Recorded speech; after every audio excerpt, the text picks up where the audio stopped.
is concerned. I'll come to that in just a bit. But let me bring in Shreya Iyer as well into the conversation. Mr. Iyer, while of course there are many who do agree with what the BJP is saying and the fact that this is not the disputed land, this is not really pertaining to the title suit, maybe there should be some progress there. There are others who are raising objections because of the timing of it. You know, there's always going to be somebody who's going to be objecting because it's such a high-profile case. It's been around for a long, long time. But I think I support the government's stand in this. They have tried every avenue. They've been very patient. But somehow the courts are not taking it up seriously. They have not given a time and date for this. So as per the manifesto of BJP, they said that they are going to bring the Ram Mandir. And therefore, if you look at their petition, they are quoting the Allahabad High Court judgment in which it says that there is no dispute as far as this particular land is concerned. And they are quoting that to the Supreme Court and they are saying, therefore, give us the opportunity to build around in this undisputed land. I think that is the correct way to do. Okay. The government is going step by step. And I think, the Supreme Court will agree for that. And therefore, the complex can start construction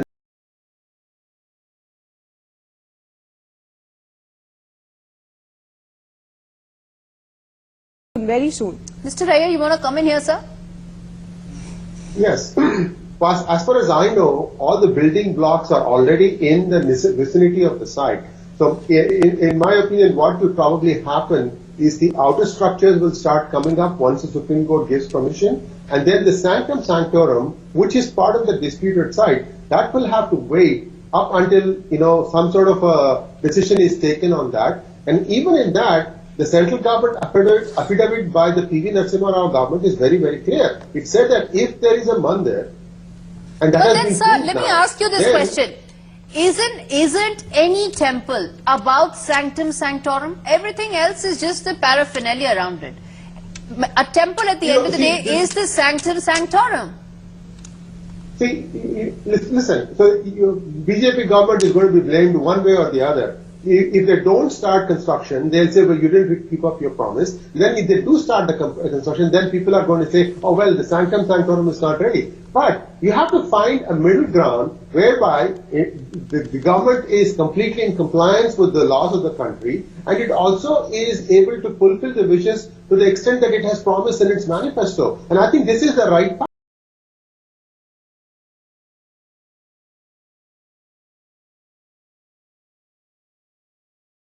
Court will take. Now let's talk about the politics of it and the political impact of this. Now this comes at a time when in Uttar Pradesh there is a seat sharing pact that SP-BSP have. There is a lot of buzz around Priyanka Gandhi's entry into politics, with UP being the center of where her politics is going to be.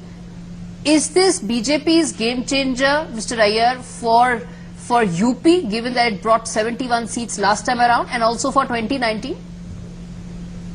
Don't look at it always in terms of, game changer for a particular state. Ram Mandir is something that is, considered sacred. It's dear to many, many people. I'll give you a simple example, Gauri.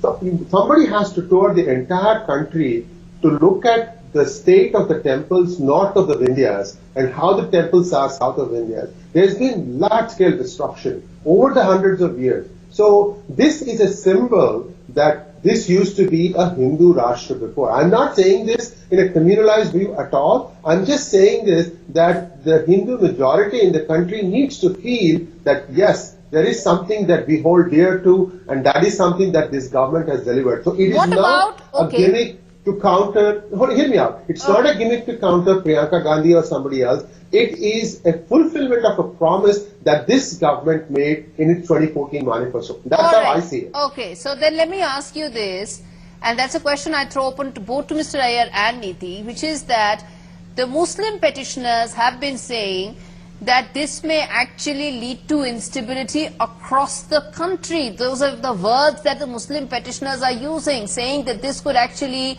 lead to a lot of chaos. What does that mean?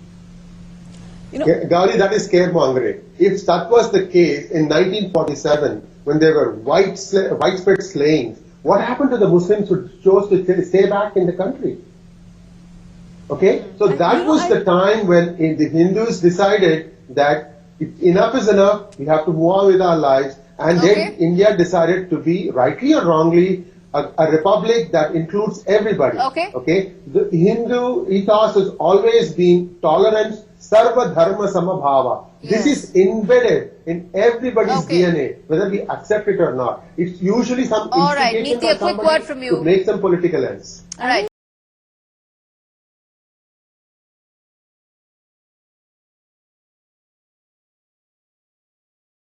10 seconds. I want 10 seconds. They want to keep it alive. Okay, let's get it a view from Sri Iyer. Sri Iyer, respond to what the criticism is here. I fail to understand why there should be criticism. The government is doing everything in a step-by-step manner. They waited for the Supreme Court to rule on this. And just away from 60 days of the governance caretaker government. And therefore they have said that, okay, here is another way to do it. And it is just a mere fulfillment of the promise they made in their manifesto. What is wrong with that? Okay, yes, a quick.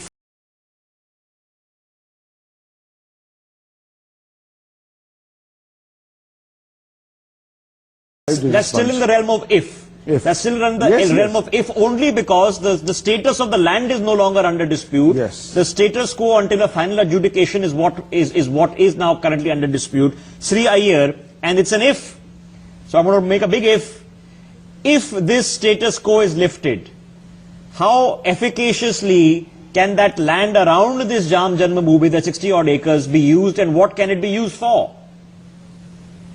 You know, they can have a complex such as like maybe a museum for the Lord Rama, or like a langar or a prayer room, or any other kind of facility that people might want to use if they come visiting the temple. And you can build the sanctum sanctorum once the disputed area is settled. And I believe that this sort of construction should start in the earnest, because this has been going on for far too long, and I agree with Professor Nalapat on that. And India needs to move beyond these things and become a superpower, which it can, because right now it's getting dragged down by small issues.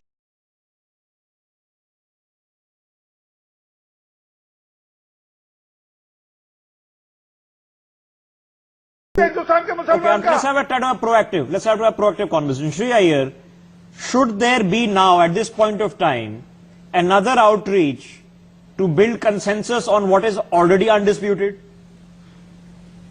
No, I don't think so. I think we have had enough. We have spent enough time trying to build this consensus, and let's face it. It's in the interest of some people, some vested interest, to keep this pot boiling. And BJP government is making a very sensible attempt at trying to move this thing forward, get the undisputed land, and start constructing something there. And I think this process should play itself out. And you know, as a country, we need to move beyond these things. After all, Lord Ram lived there 7,000 years ago when we were a Vedic age. Everybody, all of us, were Sanatani. I think this point about the Muslims, the logical argument